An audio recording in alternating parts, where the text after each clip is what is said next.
Hello दोस्तों, मैं Manish Kumar JMS 94 channel में आप सभी का स्वागत है। आज आपके लिए एक टॉपिक लेकर आया हूं जिसका नाम है परिवार में सुसंस्कारिता।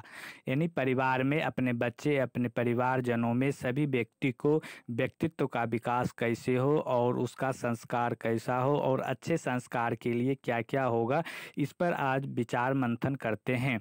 तो परिवार निर्माण की दिशा में हर विचारशील व्यक्तित्व का ध्यान विशेष रूप से आकर्षित होना चाहिए। इस प्रयास की उपयोगिता आवश्यकता के अनेक पक्ष हैं। परिजनों के प्रति रहने वाले सहज शुभेच्छा को चरितार्थ होने का अवसर तभी मिलेगा जब उसका व्यक्तित्व विकसित हो और यह विकास क्रम मात्र परिवार की पाठशाला में पढ़ा और उसी प्रयोगशाला में समझा जा सकता है। परिवार में सुसंस्कारिता का समावेश कुटुंबियों के लिए कुबेर जितनी संपदा संग्रह करने से भी अधिक मूल्यवान है।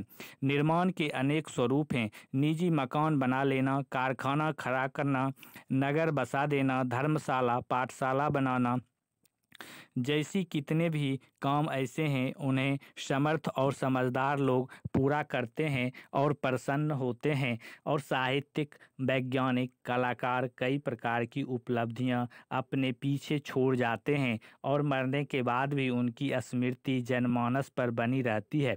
इस स्तर की सफलताएं विलक्षण प्रतिभा और विशिष्ट परिस्थिति पर निर्भर है। इच्छा रहते हुए हर कोई इस स्तर की सफलता पा नहीं सकता। इन सब से अधिक महत्वपूर्ण और अधिक सरल काम परिवार निर्माण का है। उसे कर गुजरने वाले जिस श्रेय के अधिकारी बनते हैं, उसे अखबारों में भले ही ना छापा जाए, पर यथार्थता की कसौटी यही कहेगी कि यह प्रयास अप्रतिम रहा। संत विनोबा की माता ने अपने परिवार की जिस स्तर पर संरचना की, उसके फलस्वरूप मानवता को कृत होने का अवसर मिला और शिवाजी बनाए गए। कौशल्या, कुंती, मदालसा, शकुंतला, सीता आदि के प्रजनन ही नहीं किया, सृजन भी किया था। गुरु गोविंद सिंह जैसे कितने ही युग पुरुषों की कथा गाथा में उनके परिवार का स्तर भी चार चांद लगाता है। भगत सिंह को परिवार की परिस्थितियों ने प्रेरणा दी। विश्व इतिहास से लेकर आधुनिक पर्यवेक्षण तक ऐसे अनेक प्रसंग दृष्टिगोचर होते हैं जिन्हें परिवार निर्माण के लिए प्रयत्नशील व्यक्तियों ने महान सृजनात्मकताओं की तरह ही संसार की महती सेवा साधना संपन्न की है। परिवार निर्माण एक विशिष्ट स्तर की साधना है। उसमें योगी जैसी प्रज्ञा और तपस्वी जैसी प्रतिभा का परिचय देना पड़ता है। कलाकार अपने आप को साधता है, किंतु परिवार निर्माता को एक समूचे समुदाय के विभिन्न प्रकृति और स्थिति के लोगों का निर्माण करना पड़ता है। यह कार्य सघन आत्मीयता, समग्र दूरदर्शिता एवं सामर्थ्य तत्परता से ही संभव हो सकता है। इसके लिए धरती जैसी सहनशीलता, पर्वत जैसी धैर्य और धारणा और सूर्य जैसी प्रमुखता का समन्वय और संयोजन पड़ता है। इन सद्गुणों के अभाव में ही विलुप्त सुविधा साधन जुटाने पर ही परिजन कुसंस्कारी बनते हैं और अभिभावकों को त्रास देते हैं। परिवार निर्माण में निरस्त व्यक्ति कुटुंबियों की जितनी सेवा करते हैं, उससे कहीं अधिक लाभ आत्मनिर्माण के रूप में भी उठाते हैं। दो लाभ प्रत्यक्ष हैं। तीसरा अप्रोच सुसंस्कृति परिवार के अनुदान संस्कार को समाज को सुखी समुन्नत बनाने में कितना योगदान देते हैं, इसका लेखा जोखा यदि रखा जा सके तो प्रतीत होगा कि यह परमार्थ परोपकार का ही एक उच्च स्तरीय प्रायोजन है। यहाँ यह बात हजार बार ध्यान देने योग्य है कि परिवार निर्माण का अर्थ नए बच्चे पैदा करना और उनका सुधार निर्माण करने की कल्पना करना किसी तीसरी प्रकार नहीं है। अपने और बिराने में कोई अंतर नहीं पड़ता। निर्माण छोटे बच्चों का होता है, ऐसी बात भी नहीं। प्राचीन काल में छोटों के लिए गुरुकुल और बड़ों के लिए आरण्यक बनाए और ऋषिकाओं द्वारा चलाए जाते थे। गांधी, बुद्ध, टैगोर आदि आश्रम बनाकर रहते थे।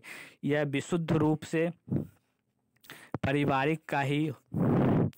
पारिवारिकता का ही प्रयोग है। संतों की जमातें, सैनिकों की छावनियाँ वस्तुतः पारिवारिकता की ही प्रयोगशालाएं हैं।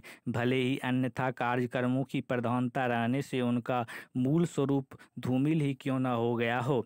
सैनिक परिवार भी अपने जगह पर, अपने अड्डे पर, अपने छावनी पर एक परिवार की तरह रहता है। अलग संस्कार होता है, अपने व्यक्तित्व को निखारता है। अगले दिनों लार्जर फैमिली का बड़े पैमाने का प्रयोग होगा। यह संयुक्त परिवार पद्धति का एक सुधरा हुआ रूप है। मिशन के सामने नैतिक, बौद्धिक और सामाजिक क्रांति के कितने ही कार्यक्रम ऐसे हैं जिनसे प्रतीत होता है कि विश्व की अनेकानेक ऐसे हलचलों का सूत्रपात होने जा रहा है जो समय के प्रभाव को उलट कर रख देगी। इन सबसे अधिक महत्व की तथा तथ्यपूर्ण प्रयत्न यह है कि जन जन की प्रकृति और प्रवृत्ति पर पारिवारिकता छाई रहे। इस एक ही सत्य प्रवृत्ति के अंतर्गत उन सभी सद्गुणों और सत्संभावनाओं का समावेश है जो अंतरंग और बहिरंग क्षेत्र में घुसी हुई संकीर्णताओं और दुष्प्रवृत्तियों से जूझने और पछाड़ने में पूरी तरह समर्थ हो सकती है। पारिवारिकता देखने सुनने में बाल बच्चों का भाषण व्यक्त करने से नहीं होता है। बाल बच्चों का भरण पोषण जैसी कार्य पद्धति प्रतीत होती है जिसमें यौनाचार और निवास निर्वाह व्यवस्था सुविधा को कारणभूत समझा जा सकता है और यह उसका उथला स्वरूप है। वस्तुतः उसे आत्म संयम और उदार व्यवहार को ऐसी मिलीजुली पद्धति कहना चाहिए जिससे भाव और संवेदना का ही सर्वोपरि महत्व है और अभिभावकों द्वारा संतान का भरण पोषण और माता का शिशुओं के प्रति वात्सल्य और भाई बहन के मध्यवर्ती पवित्रता, पितृजनों के प्रति श्रद्धा और पत्नी के प्रति परमेश्वर मानना और पति का पत्नी को अर्धांगिनी की मान्यता देना, उपार्जनकर्ताओं की उपलब्धियों का यह वितरण जैसी गतिविधियों का स्वार्थपरता के साथ कोई तालमेल नहीं बैठता और यह सारी व्यवस्था पूरी तरह उच्च स्तरीय भाव संवेदना पर आधारित है। पारिवारिकता के पीछे भाव और संवेदनाओं का उभार ही प्रधान काम करता है। उसमें उदारता ही, उदात्तता, प्रेरणा ही मचलती देखी जा सकती है। घाटा और सुविधा समर्पण का प्रतिपादन उच्च स्तरीय अध्यात्म सिद्धांतों के अतिरिक्त और किसी दर्शन के सहारे नहीं हो सकता। पुण्य और परमार्थ का समर्थन अर्थशास्त्र और मनोविज्ञान के आधार पर संभव नहीं। यह विशुद्ध रूप से अध्यात्म दर्शन का ही अनुदान है। आत्मा की भूख, आत्म संतोष की प्यास, मनुष्य की उत्कृष्टता अपनाने और परामर्श प्रयोजन में रस लेने के लिए विवश रहती है। यही है वे आधार जिन्होंने मानवीय चेतनाओं में पारिवारिकता का संचार किया है। इसके साथ ही उन अनेकानेक सत्य प्रवृत्तियों के उपहार दिए हैं और जिनके कारण मनुष्य को देवता की संतान और ईश्वर का राजकुमार कहा जाता है। इसी के साथ ही परिवार में सुसंस्कारिता का कैसे लाया जाए, कैसे पालन किया जाए, इसी पर अभी स्पष्ट हो जाता है कि परिवार में सुसंस्कारिता को कैसे पालन किया जाए। अतः धन्यवाद दोस्तों।